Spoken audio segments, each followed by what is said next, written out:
Osorio ni de Pequeño Jota. Vamos en vivo, Marina, a Perú. Vamos a Trujillo, al lugar donde todo comenzó.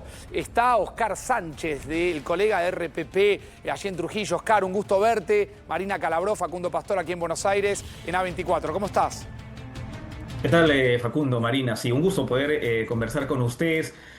Contarles un poco el contexto de repente de la ciudad, ¿no? Del Distrito de la Esperanza. Sí. El Distrito de la Esperanza es una localidad que se sitúa en el norte del Perú, que es parte de la provincia de Trujillo en la región La Libertad. Una población de no más de 200.000 habitantes, en donde lamentablemente la violencia se ha apoderado desde hace 20 años aproximadamente. Una zona en donde pues, se tiene la presencia de muchas organizaciones criminales, muchas de ellas actualmente que lideran el mercado principalmente de las extorsiones, del sicariato aquí en la ciudad de Trujillo.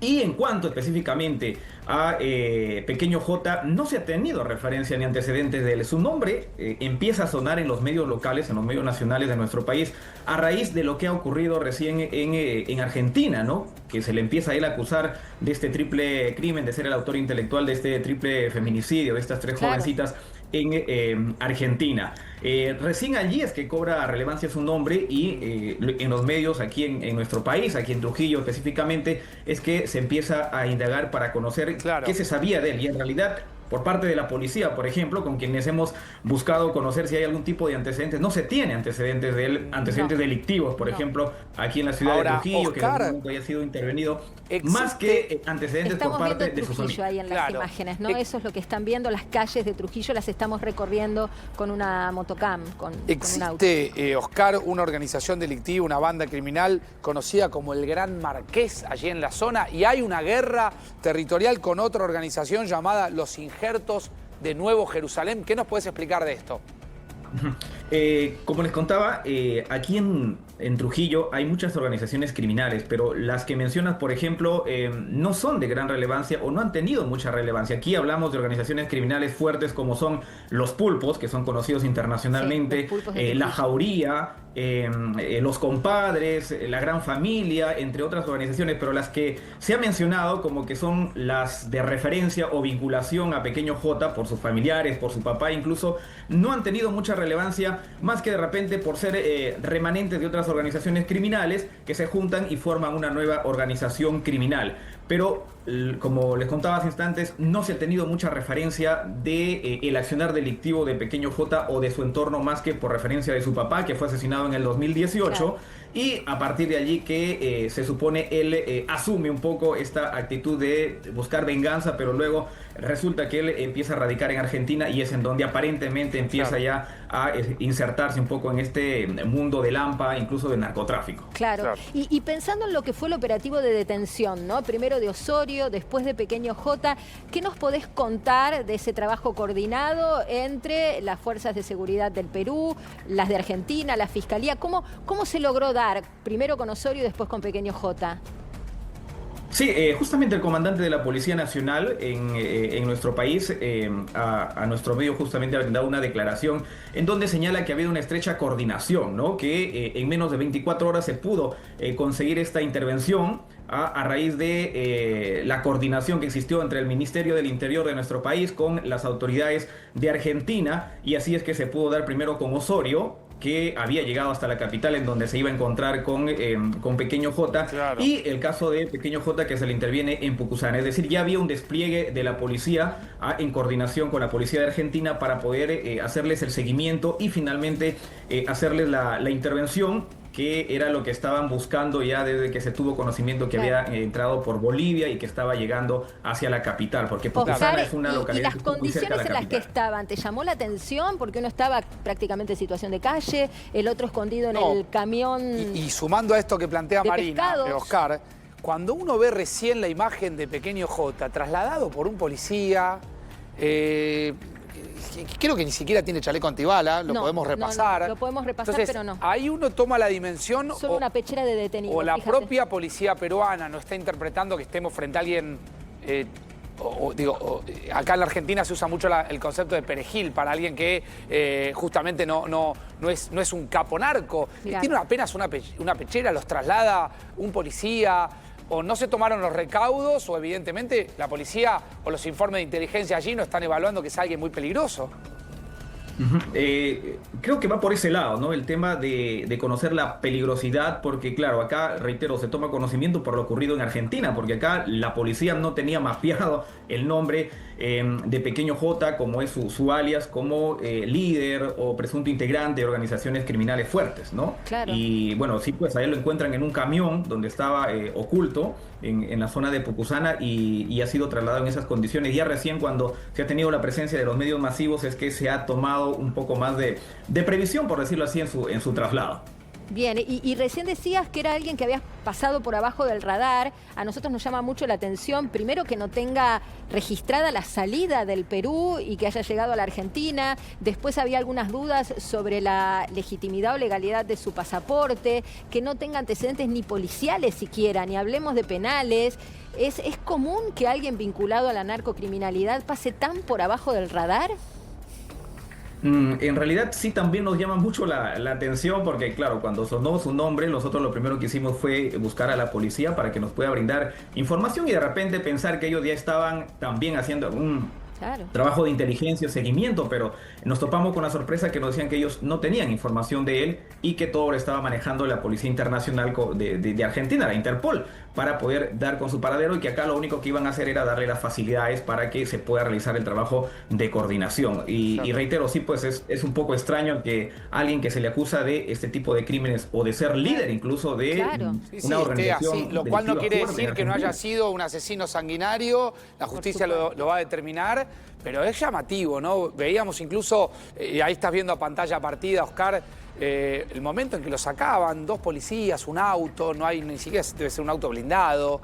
No parece. Entonces, ahí en medio de la noche, no hay nadie alrededor, no hay, digo, si estamos frente a un integrante de una organización delictiva como las que mencionaste vos, los Pulpos, la Jauría, los Compadres, que son las organizaciones más fuertes, según das cuenta vos en tu crónica, bueno, deberían estar protegidos de otra manera. Tener otra logística para guardarse.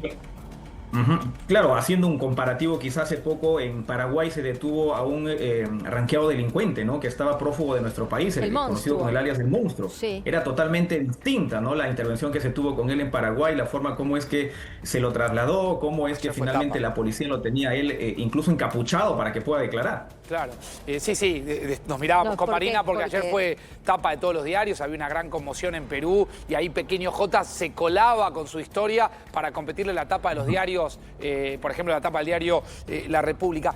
Sacame una duda, Oscar, allí en Trujillo, cerca de donde vos estás dando cuenta de todo esto, ¿no hizo toda su carrera religiosa quien hoy es el Papa, León? Sí, el Papa León estuvo acá 10 años en Trujillo. Claro. 10 años, formó 2 parroquias aquí en la ciudad de Trujillo. Tiene obviamente mucho cariño de la feligresía trujillana. 10 años, cuando él inició, un poco antes de irse a otra localidad vecina que es Chiclayo, que es en donde él llega a ser representante ya de la Iglesia Católica de un rango más alto, y antes de dar el salto hacia Roma. Pero sí, aquí él ha vivido como 10 años, incluso se ha planteado ya la realización de la Ruta del Papa, ¿no? Una zona turística para recorrer los espacios donde él estuvo. Sí, y la iglesia compitiendo con el narco, o el narco con la iglesia. Por eso lo remarcaba, ¿no? Claro, de ahí el comentario. El dato a tener en cuenta porque ahí se mezcla un poco eso. Para complementar la idea de que vemos no un narco muy custodiado, también nos llamó la atención cómo tanto Osorio como Pequeño J caen, son detenidos. De hecho, en el caso de Pequeño J, escondido en la caja de un camión que traslada pescado, tampoco ahí hay un elemento donde uno podría ver o podría decir... Si te parece, lo compartimos y te pedimos una opinión, Oscar, y también al doctor Andy. Nombre. ¿Ah? Tony Hansen, volver victoriano. Ya. Que le echa la culpa,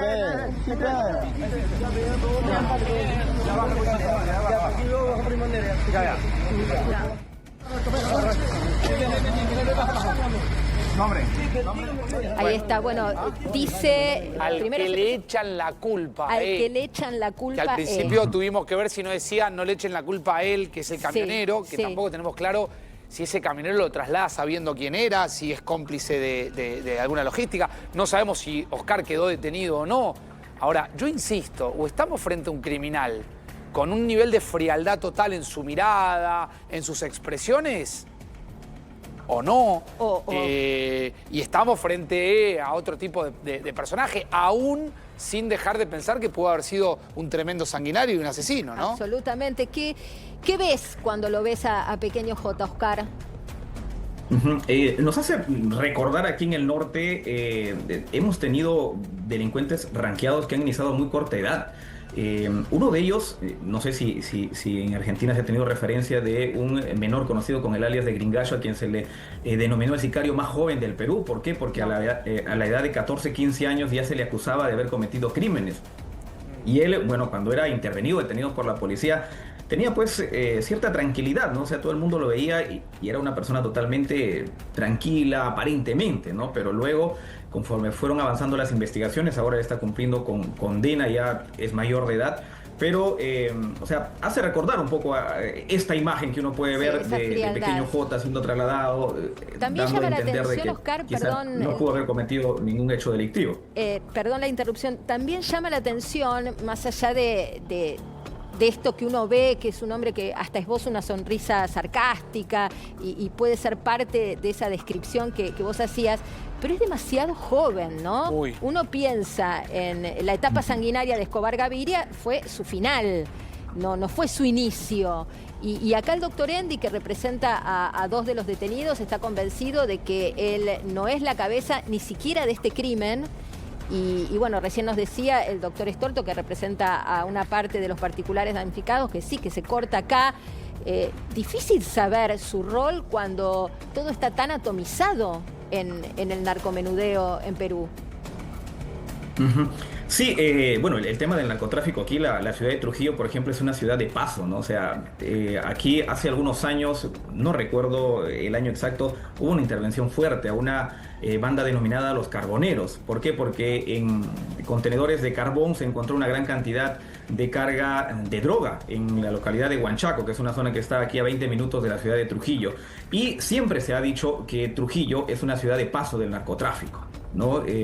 Por vías terrestres principalmente, pero no se ha logrado acá tener una intervención fuerte a organizaciones criminales dedicadas al narcotráfico. Sí, al menudeo, a la venta pues quizá de quetes, como lo llamamos acá, para el consumo de muchas personas que lamentablemente pues tienen el hábito de consumo de drogas. Narcotráfico en sí en Trujillo al menos no. Sí, en regiones contiguas de repente, en otra parte del país, pero claro, específicamente en Trujillo no se ha logrado esta identificación. Ok. Me interesa, Oscar, que podamos compartir con vos la mirada del doctor Endi, que es una mirada totalmente distinta sobre esta organización narcocriminal. ¿Por qué está tan convencido de que Pequeño J es un perejil, doctor?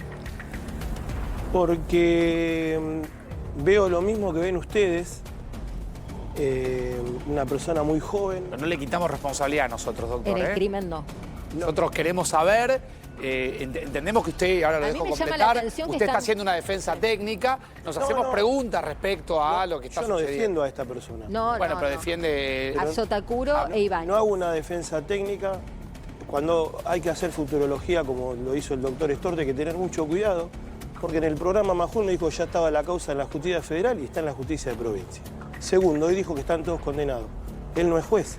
Y además, hay gente con encubrimiento. ¿Sabes lo que significa eso? Eso no van a estar presos más de meses. Y cuando piden un juicio abreviado, ni siquiera van a llegar a juicio oral. Entonces, querer venderle a la sociedad o a la familia que van a estar todos presos con prisión perpetua, no lo comparto. Y además, mi sentido común y mi experiencia profesional me hace decir, y lo vamos a corroborar cuando pasen los días, que este chico es imposible que sea la cabeza de una banda de narcotraficantes. Si se confirma el asesinato, ¿también diría usted este chico? Es un chico. Ustedes lo dijeron que es un Pero pudo haber cometido el crimen, doctor. Tiene 20 y pico de años. En este caso sería un asesino sanguinario. La hipótesis que se tiene es que... ¿Quién las mató a las chicas, doctor? Alguien que puede ser, ¿cómo le dicen? Pequeño J. Pequeño J, que pueden ser muchos pequeños J, porque todos quieren ser Pablo Escobar. más con el tema generacional, ¿no? ¿Quieren ser Pablo Escobar los pibes hoy? Y fíjate cuánta gente hay en el Facebook que se ponen las fotos, las remeras. O sea, ahí viajan a Colombia para ver la tumba de Pablo Escobar. Pero ahí usted coincide un poco con lo que decía Estorto, hay una reconfiguración de los nuevos narcos. No, eso después lo hablamos, si querés, el tema lo hablamos. Yo he hecho cursos y soy especialista en narcocriminalidad también, que no lo dije hasta el momento, pero te lo digo como entonces,